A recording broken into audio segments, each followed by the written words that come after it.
Hi everybody. So I'm going to offer a spinal twist, thread the needle, dying warrior, a deeper twist, and then cool down into relaxation. This could be the end of an already established practice. Maybe you've done one of the other videos or a standalone. So grab what you need, and we're going to start on hands and knees. And if you do need some padding under your knees and you have something, a blanket or cushion, you're welcome to use that. With hands flat, hands right under shoulders, knees under hips, we're going to lift the left arm up and then curl from fingertips down, thread it right behind your right wrist. So you come onto your shoulder and side of your head. Now from here, your right hand is going to push into the floor to open up through that top shoulder. I just got a little back crack. You might get a little spinal adjustment here.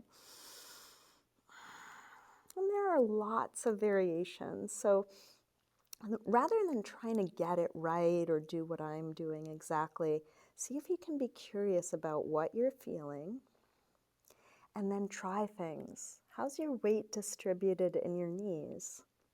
What's it like if you bring more weight into one knee or the other? How does the pose change if you change your right arm position? Maybe you take it in front of you or behind your back or try something else.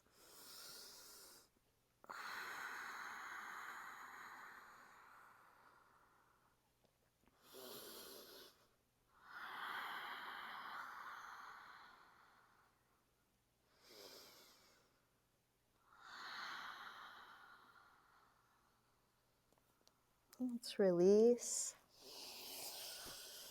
unwind, and take a few rolls through the spine, arching and curving on your own time.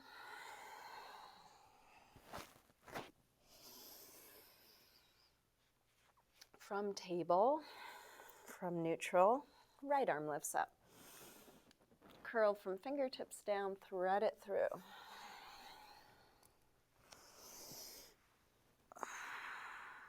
Push the left hand into the floor and then see what you're feeling. How does it feel different if you shift your hips more one way or another way? If you change your arm position? How does it feel different if you're inhaling or you're exhaling?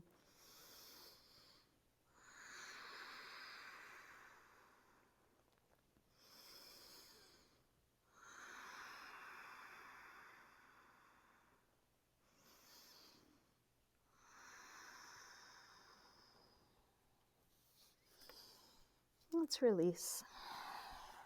Come back up, back to neutral. Take a few rolls through your spine.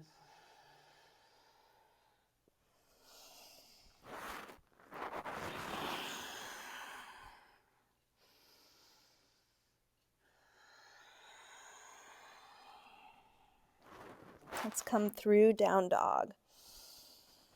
Now we're going to take that twist a little deeper, dying warrior. So thread your right leg out to the left. So you're going to slide your right foot out and then lower all the way onto the right outer hip. Try and have your right leg parallel to the front of your mat, so it's straight out to the side. Back toes tucked under, rolling that top hip down as if you're trying to square your hips. They're of course not going to square, but we're going in that direction. Now square off the torso towards the front of your mat. You can stay here on your hands or come down to your elbows. See if you can keep squaring and connecting the end point, your head, in relationship with that back heel. Now for a really deep twist, if you want, you can add the arms from the last pose. So left arm will thread out to the right.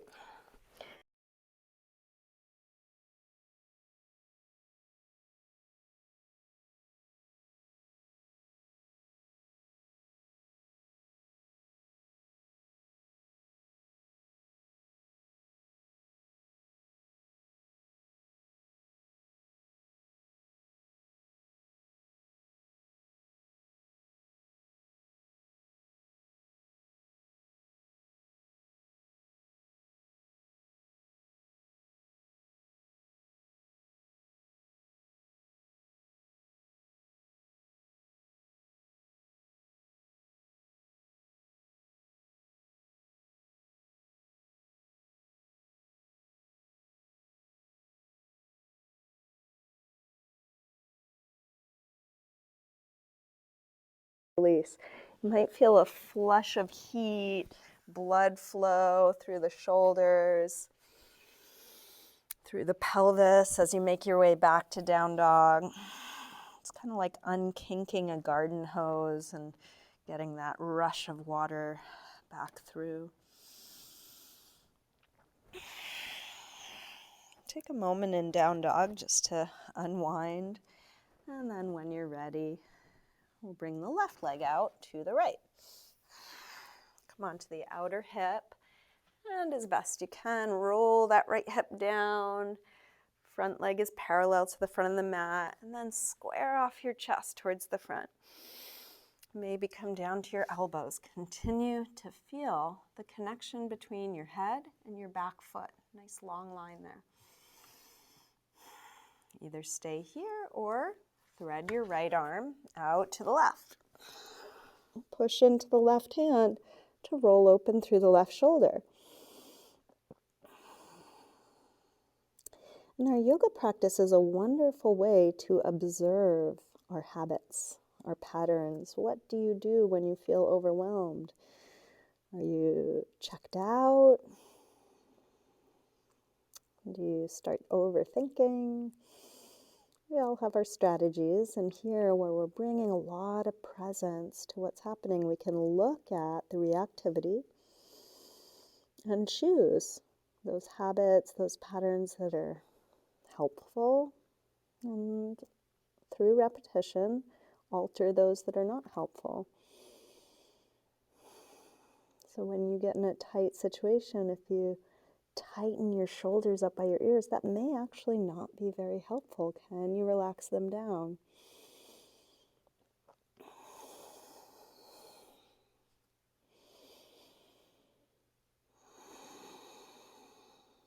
Last breath here. Slowly release, feeling that flush of heat and energy. Make your way back to down dog and take some movement, any movement that helps even things out. Maybe a vinyasa would feel good.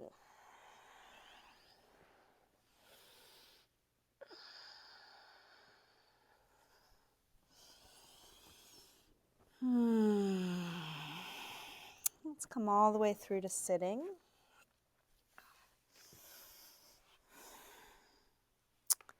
And we'll extend the legs forward, getting set up for a seated forward fold. If you want a little lift under your hips, you could slide a blanket under there to help the pelvis be more upright. You can start with your hands on the floor, sitting as tall as you can. Start to fold forward. And then breath by breath, is there any more length through the spine? Is there any more folding? If you're able to grab your feet, you can use your hands on your feet to keep going towards length and towards folding. If you can't reach your feet, you could either put something around the feet, a strap, sock, or towel, or go back to having hands on the floor.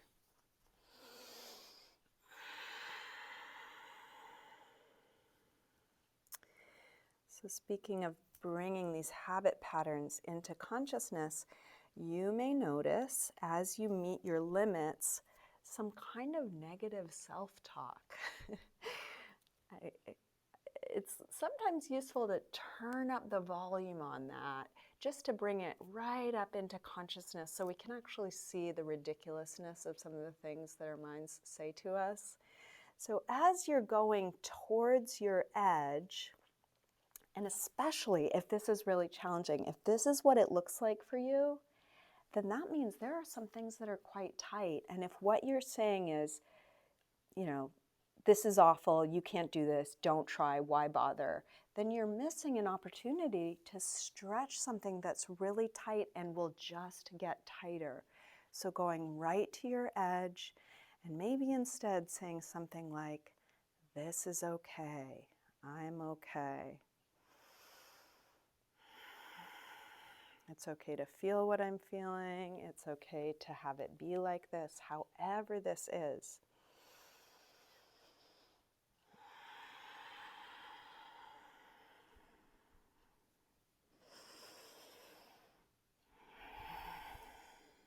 Inhale to look up.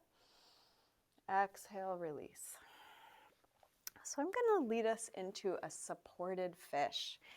And supported fish can be done over a lot of different things. So it could be done over blocks, could be done over a blanket, could be done over a rolled up yoga mat, a hard cushion or firm cushion. Something is going to go behind the upper back. So whatever that thing is, put it about at the nipple line. So pretty high up the upper back, just low enough so your shoulders can fall off the end of it. And then depending on how high the thing you've chosen is, you may want something else to support your head. So instead of the chin being way up in the air, the chin is dropped. Arms can be overhead or out to the side. Legs can be bent or straight. You want to try and decrease the arch in the lower back. So if your lower back is really arching, try tucking your tail towards your heels. So this is more about opening the upper back and chest than the lower back. Now if the first setup doesn't feel quite right, experiment. You might put your blocks on medium or put them on low. And if the block isn't working for you, you could roll up a blanket or roll up your yoga mat. A yoga mat could work really well. So for something more gentle, you can use a rolled up yoga mat or towel, just barely a little something under the upper back. If you're really tight in the shoulders, upper back, go gentle so you can relax into it. And then let your body release.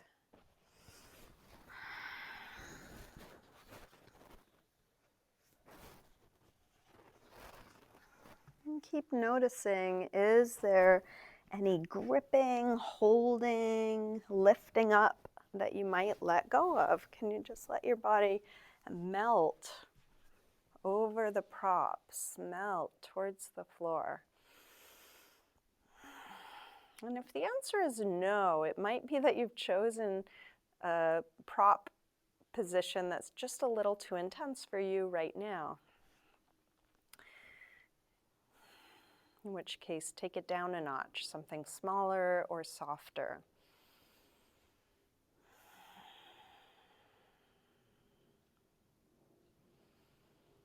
We are, in general, over time, going towards our limits very patiently, very consciously, carefully. We don't want to blast through our limits, just inching towards them, expanding our comfort zone.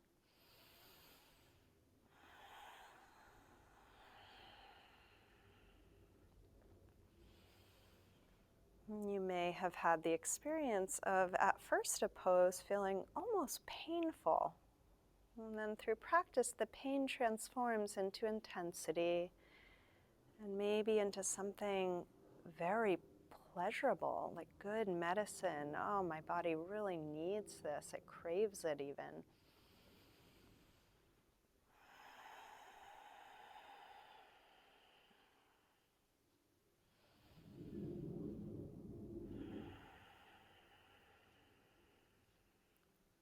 Now, this is a pose you might settle into for quite a while. If you're loving this and want to stay longer, feel free.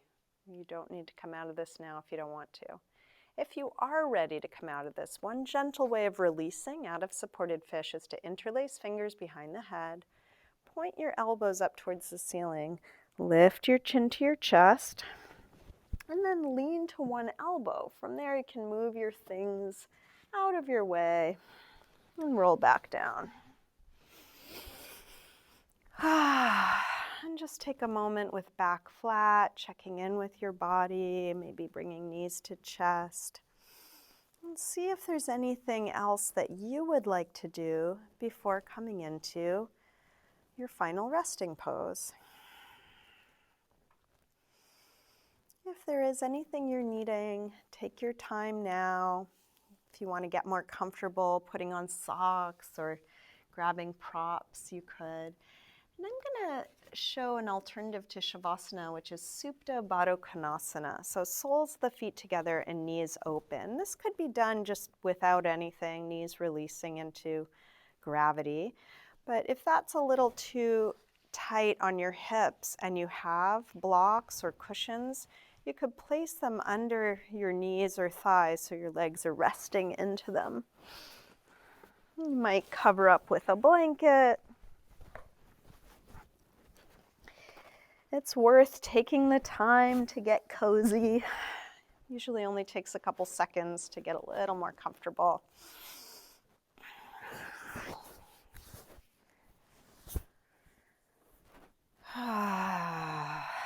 And then letting go into the floor.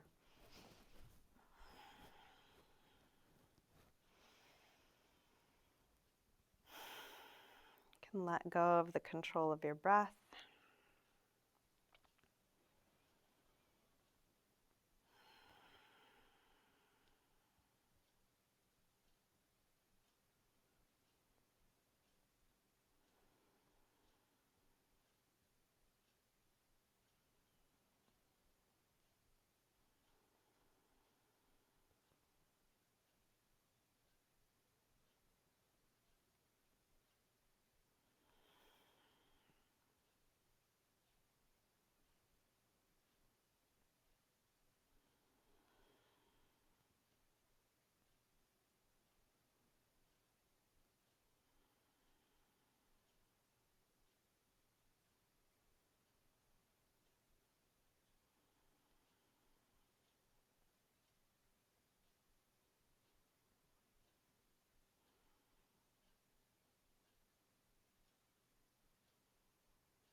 Let your breath deepen again.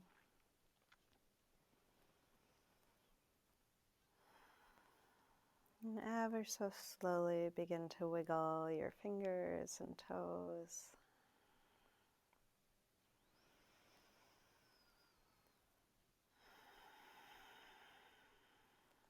Let your wrists and ankles begin to move. And then stretch out long through your arms and legs. If you have a yawn inside, you can let it out.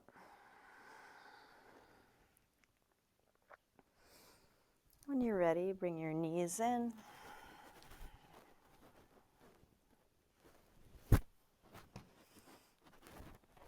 And roll to one side. Pausing there for a moment. And use your hands to help you up to sitting. Let's come to a comfortable cross-legged position.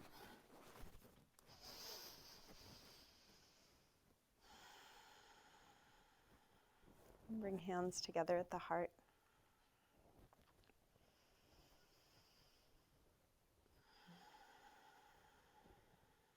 And just take a moment to silently thank yourself for your practice.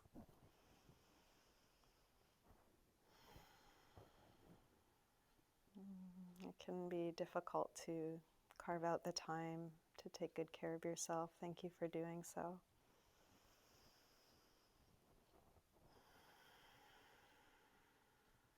You might extend some gratitude out to the people and circumstances that make it possible for you to be here.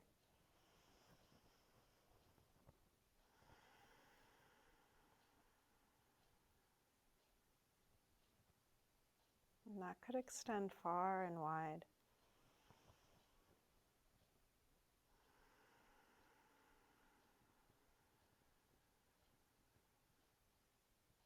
Maybe even extending gratitude and well wishes to all beings everywhere.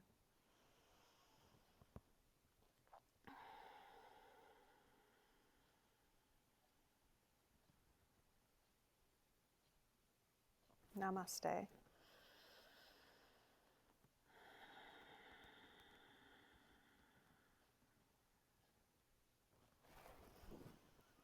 Thank you, everyone. Thank you so much for practicing with me today. I just want to let you know how much it matters to me that you are practicing with me. There's an exchange I'm offering and you're receiving, and that matters. I appreciate hearing if you've enjoyed it, comments, likes, but whether or not you reach out to me, just that you're here listening now and accepting what I have to offer makes a difference to me. So thank you. Enjoy your day.